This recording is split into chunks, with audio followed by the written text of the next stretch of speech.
nosso quadradinho de hoje você vai conhecer o robô que virou o mais novo aliado na entrega de medicamentos em 2 hospitais públicos do DF.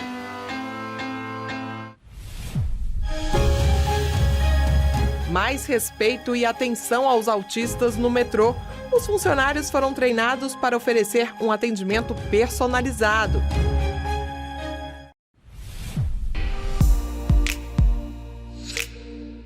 Se inspire na história do William, que com muito estudo e perseverança deixou o sol nascente e alcançou um dos cargos mais difíceis do país, o de diplomata.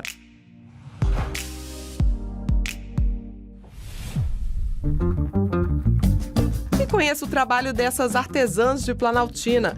Os tijolinhos delas foram parar até na mansão da cantora Anitta. É agora, no nosso quadradinho.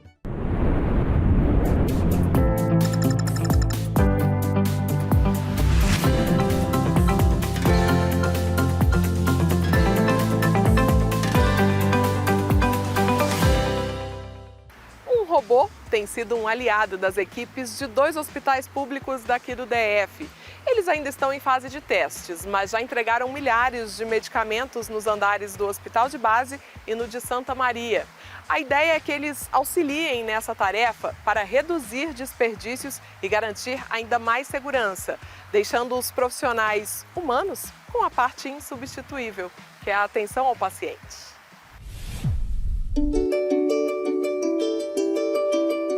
Saudações, humanos. Por favor, perdoe meu tamanho. Prometo tentar me encaixar da melhor forma possível. Toda unidade de saúde, ela precisa de uma entrega de medicamentos interna. Então, esse medicamento, ele sai de um estoque central, ele vai para uma farmácia mais próxima da unidade que o paciente está internado, né? E precisa sair um medicamento até o posto de enfermagem, que é onde o enfermeiro, o técnico, o médico pega o medicamento, o material e faz o uso ao paciente. E essa distância, essa entrega, esse caminho que o medicamento percorre, né, dentro de uma unidade de saúde, seja UPA ou seja hospital, e esse caminho a gente tem usado o robô para conseguir fazer essa entrega. Então ele pega o material na farmácia, a gente coloca o material dentro do robô, o medicamento dentro do robô, e o robô faz essa entrega no posto de enfermagem.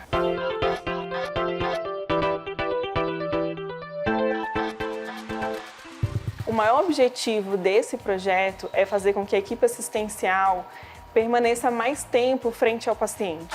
Então, ao invés de um técnico, de um enfermeiro, ele gastar o tempo dele, que é tão importante, fazendo um ato administrativo, que é retirar um medicamento na farmácia, ele fique mais tempo à disposição para atender as demandas do paciente.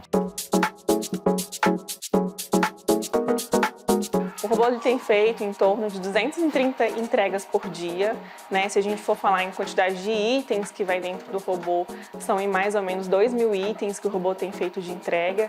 Então ele tem comprovado uma eficiência de fazer isso, de fazer essas entregas, né? E fora o interesse da equipe, né, de estar ali durante o dia interagindo com o robô. Então o robô ele pega o elevador, ele chama o elevador, quando ele está dentro do elevador que tem outras pessoas ou o paciente, ele informa o andar que ele vai descer do elevador, ele cumprimenta, ele fala bom dia. Olá, humanos. Eu sou um robô, mas não se preocupe comigo que eu não vou morder ninguém. Vou ficar aqui e tentar não atrapalhar. E essa interação tem sido muito legal, principalmente também a parte do paciente, de ver a importância de uma tecnologia estar ajudando nesse tratamento a ele, nessa assistência no tratamento dele.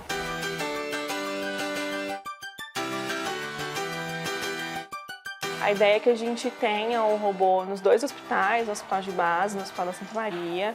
A gente fala inicialmente de pelo menos 4 robôs por hospital, para a gente conseguir fazer o maior número de andar possível. Então é um processo de aluguel, a gente não vai fazer compra do equipamento. A ideia do aluguel é que se a tecnologia passa por uma atualização, a gente não precisa fazer uma compra nova, né? Então também é alocar esse recurso da melhor forma possível que garanta por mais tempo esse serviço. O robô ele tem capacidade de fazer até 4 entregas de diferentes andares ou diferentes postos de enfermagem por saída dele da farmácia. Quando ele vai fazer essa entrega, o técnico de enfermagem, o enfermeiro, coloca uma senha para abrir a porta e acessar aquele item. A porta abre automaticamente, a pessoa retira o item que está lá dentro e aí ele tem uma opção de esperar por mais um tempo. Se ele tiver que assinar um papel e colocar de volta para validar o recebimento, ele insere de volta e o robô vai para a sua próxima entrega, ele vai para a sua próxima rota.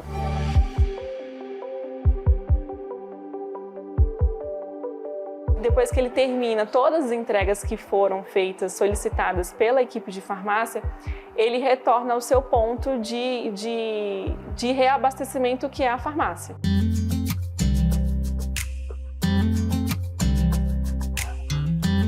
Se ele chega no posto de enfermagem e não tem ninguém para receber, se tiver algum telefone no posto, ele consegue fazer uma ligação para o telefone, para alguém para falar, eu estou aqui, né? Alguém precisa me atender. E aí ele consegue fazer isso e depois ele retorna. Se você me perguntar se e o perigo de esbarrar com alguém, né? É mais fácil alguém atropelar ele do que ele atropelar alguém. Então ele tem sensores de movimento que permite que ele para passar um cadeirante, uma maca, uma cama ou outras pessoas, para depois ele continuar o percurso dele também. Essa parte do técnico, do enfermeiro, do médico, no cuidado, na assistência do paciente, isso não pode ser substituído, né? Mas esse tempo valioso dele, cada vez mais perto, é super importante. Senhoras e senhores, chegamos à minha parada.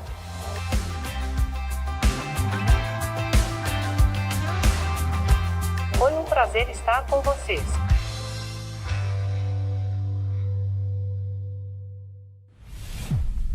O metrô do Distrito Federal recebeu reconhecimento nacional pelo atendimento aos passageiros autistas. Os funcionários passaram por um treinamento para saber identificar e atender às necessidades de cada um. As medidas fazem parte do esforço de garantir não apenas a acessibilidade dos espaços, mas também um atendimento cada vez mais humano e orientado com as melhores práticas. Inicialmente foi um projeto, né, que a gente quis desenvolver de atendimento inclusivo, né? Escolhemos o autismo, né, como início desse projeto de atendimento. Vimos a necessidade porque nós tivemos algumas ocorrências, né, e buscamos parcerias com a Abraci, né, que é a Associação dos Pais Autistas do DF. Buscamos conhecimento para estar montando um treinamento para os nossos empregados em relação a como que é esse mundo do autismo, né? Em relação a esse atendimento, pelo fato do metrô já em si, né, ser um ambiente de sobrecarga sensorial, né, que é uma das coisas que mais incomoda o usuário autista, né? E buscando esse atendimento diferenciado, né, de conscientizar os nossos empregados, né, da necessidade, com simples ações, de prestar um atendimento de qualidade e entender, né, as reações adversas a essas dificuldades. Inclusive, foi uma pessoa autista que fez esse treinamento com alguns instrutores, treinou os instrutores e os instrutores fizeram esse treinamento com a operação. Nem sempre eles solicitam auxílio, né? De repente, as mães, né, elas procuram o empregado do metrô para que possam embarcar no carro líder e sentar, às vezes, com esse autista. Os independentes, né, que geralmente são o nível 1 e o nível 2 de suporte, né, que a gente identificou, eles não procuram nenhum empregado. Mas alguns a gente identificou, né, depois do conhecimento que nós buscamos. Nós temos alguns usuários que hoje recebem esse atendimento de embarque, né, no trem, porque nós identificamos essa necessidade. São autistas que têm criam aquela rotina, eles vão no mesmo vagão ou então sentam no mesmo assento próximo à janela, e nós identificamos essa necessidade em alguns e hoje a gente presta esse atendimento diferenciado com eles. Nós temos um usuário autista que embarca todos os dias na mesma estação, né? Ele é bem acompanhado da mãe e ele só embarca, depois que ele passa da catraca, ele só embarca se for acompanhado por um empregado do metrô. O meu filho, né, ele é autista, ele é muito bem atendido aqui, ele sempre tem apoio do metrô, às vezes ele chega desorganizado um pouco comigo, né? Os meninos aqui, os funcionários sempre estão ajudando, eles têm muita empatia, eles assim, ajudam a embarcar, desembarcar, então é muito bom. Eu só tenho a agradecer, aqui o metrô hoje para mim é uma família. De crise específico, assim, a gente já teve alguns casos, né, que antes do conhecimento a gente achava que era uma crise de pânico ou uma crise de ansiedade, e hoje a gente vê que é um usuário autista, porque às vezes ele não está sempre identificado com o cordão, né? Mas agora com esse conhecimento, o empregado já dá para identificar se ele está precisando ali de ajuda, e a gente tem esse cuidado na hora da crise, é justamente de você estar ali dando aquele apoio para ele não vir se machucar, porque o nosso ambiente é um ambiente perigoso, se ele cair na via pode se vir a se machucar, então a gente tem esse cuidado. A gente foi reconhecido, né, pela ANP Trilhos por ser um treinamento diferenciado. Geralmente os cases, né, que vão para esse prêmio são cases técnicos. Então foi um treinamento diferenciado por ser um treinamento que está se preocupando com a parte humana, né? Eles não são deficientes, né? É considerado um transtorno, mas eles adquiriram os mesmos direitos. Então, eles têm o direito de embarque no carro líder, eles têm o direito de assento preferencial, eles têm o direito de atendimento na fila preferencial. Então, é um atendimento como outros direitos dos deficientes.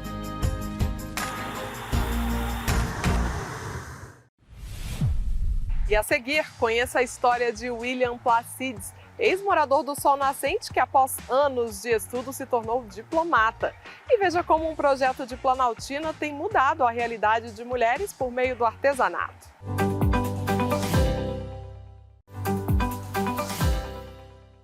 Uma vida dedicada aos estudos tirou William Placides de uma dura realidade. Vindo do interior de São Paulo, ele morou durante a infância no Sol Nascente, uma das maiores favelas do país. Mas a falta de recursos não foi um limitador, pois o estudo sempre o levou mais longe.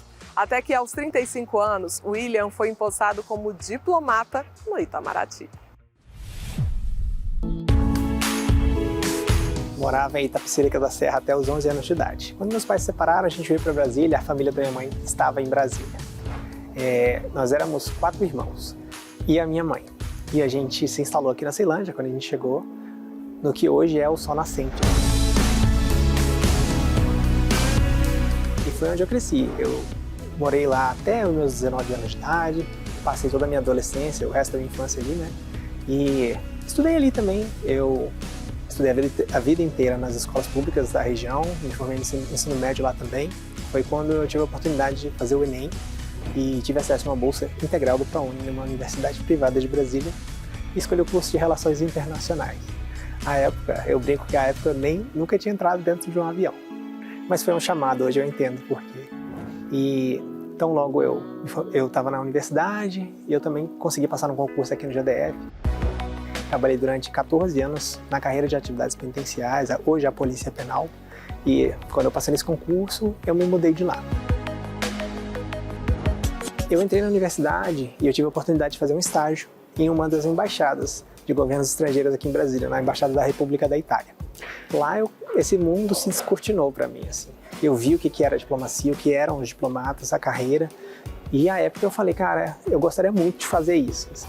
Eu não tive a oportunidade de fazer intercâmbios ou de aprender idiomas estrangeiros quando criança, então, num concurso que cobrava aí 3 idiomas, sempre historicamente cobrou redação em francês, em espanhol e em inglês, além de um português impecável, Isso num país onde menos de 0,5% da população fala um idioma estrangeiro com fluência, é um grande divisor, né?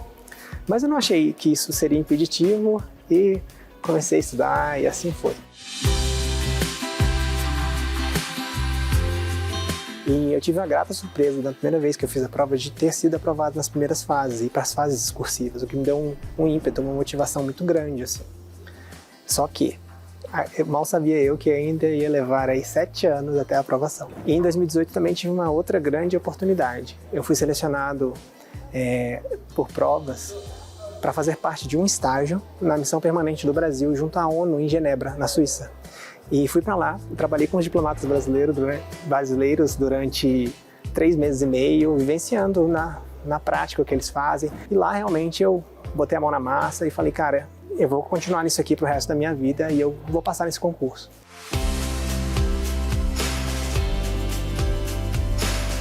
No final do ano passado, eu tive a grata surpresa de uma nota que, pelo histórico, significaria minha aprovação.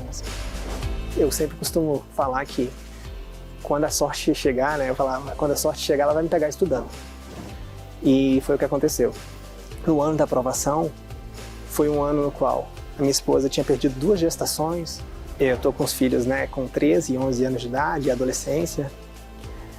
Eu trabalhava 48 horas por semana no serviço público, mais tantas horas ali no comércio que a gente toca junto. Às vezes o pessoal perguntava, que hora você estudava? A hora que dava. Esse ano, em muitos momentos, foi das 3 às 7 da manhã. Eu fiquei muito contente, obviamente, com a aprovação. É um dos concursos que dizem, né? É um dos concursos mais difíceis do país. Realmente é difícil. Tem grandes outras carreiras no país, é claro. Mas a especificidade que tem no concurso de admissão à carreira de diplomata torna essa porta uma porta muito estreita.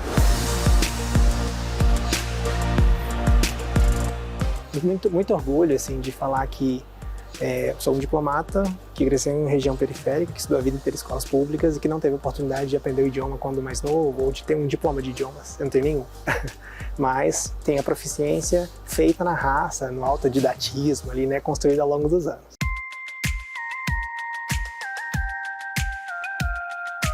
É claro que o caminho pode ser mais longo para uma pessoa que não teve, né, aquele privilégio social ou não estava numa boa família, com condições financeiras bem estruturadas, mas o caminho não é impossível. Então, é você entender que você vai levar um pouquinho mais de tempo, mas você não desistir. O estudo como fator de mobilização social é uma coisa muito forte, assim. E isso é uma coisa que tinha que chegar ao ouvido de todos os rapazes, de todas as moças que hoje estão na periferia, numa condição socioeconômica ruim, que o melhor caminho é o estudo. Se elas entendessem isso, corressem atrás e focassem, as vidas delas seriam transformadas de verdade.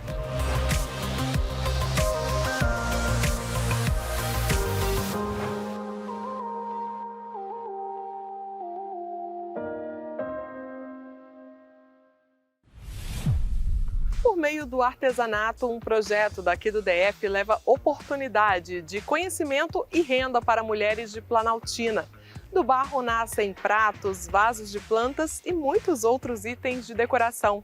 O trabalho já rendeu ótimos frutos e os tijolinhos feitos pelas mãos dessas artesãs já foram parar até na parede da mansão da cantora Anitta. O Instituto ele nasceu em 2006, após o falecimento da Maria do Barro. Ela deixou um estatuto pronto para mim dar continuidade a esse trabalho que ela fazia, social. Maria do Barro foi uma grande mulher, uma ativista que ajudou milhões de pessoas que passou pela vida dela. O principal objetivo desse instituto é capacitar mulheres, empoderar essas mulheres para elas estar complementando a renda delas. Eu vivia dentro de casa espremida, depois que a minha filha foi embora, só chorava, aí depois que a Dadá, mais a Ju e a Sol me chamou para cá, me convidou, cheguei aqui, eu gostei. E estou aqui até hoje.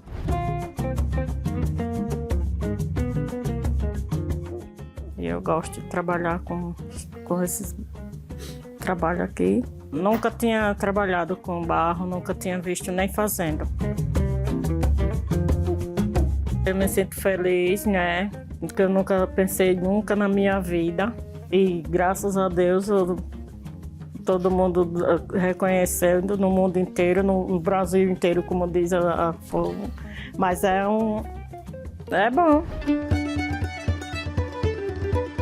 No momento que o nosso arquiteto Gabriel Fernandes estava aqui, desenhando a nova coleção do Mesa Posta, ele ligou para o Gabriel, sugerindo que se a gente não queria mandar umas peças para a Anitta para ver se ela iria escolher, né, as peças da Barrolândia, do Instituto Maria do Barro. E aí o Gabriel, Dada, o que é que você acha dessa ideia? Vamos mandar? Eu digo, vamos. Quem sabe ela não escolhe o nosso produto? E aí a gente mandou, e aí a gente teve a sorte dessa cantora escolher as nossas peças, e foi uma grande surpresa para nós, porque a gente não esperava isso. A gente ficou muito feliz. Nós estamos vendendo esse produto já para uns 4 países, né? Fora do Brasil, que já foi lançado, né? Através da Casa Bonita, né? Que ela compra toda a nossa produção. Esse produto que a gente está agora desenvolvendo aqui, que foi um produto que o Gabriel Fernandes veio e desenhou para a gente, a coleção Barrolândia. Ele está hoje na Casa Bonita e aqui em Brasília nós vamos começar a vender na nossa loja pela primeira vez. Eu sou artesã, mas no Instituto eu estou como voluntária já tem um pouco mais de 1 ano. E aí, o que eu faço? Eu pego peças das meninas, que elas têm um artesanato individual delas, e levo para a feira. Lá a gente procura levar as melhores, vamos dizer assim, um pouquinho de cada.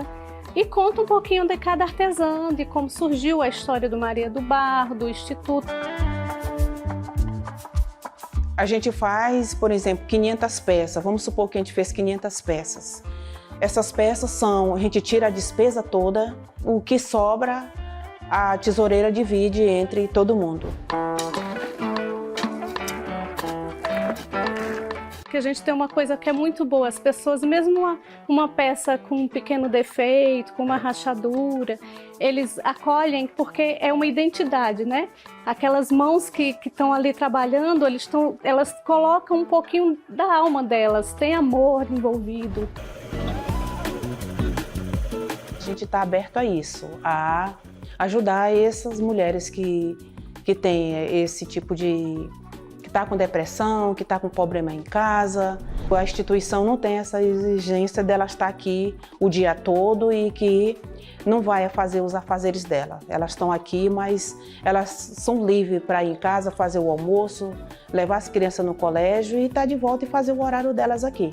E umas fazem na casa delas, outras já têm ateliê na casa delas também, já estão vivendo disso, já voaram alto. Né? Então essa é a nossa pretensão, não é manter aquela mulher que aprendeu aqui dentro da instituição. Hoje nós estamos representando as casas brasileiras do Brasil, através do nosso trabalho, dos nossos sonhos que nós colocamos naquelas peças.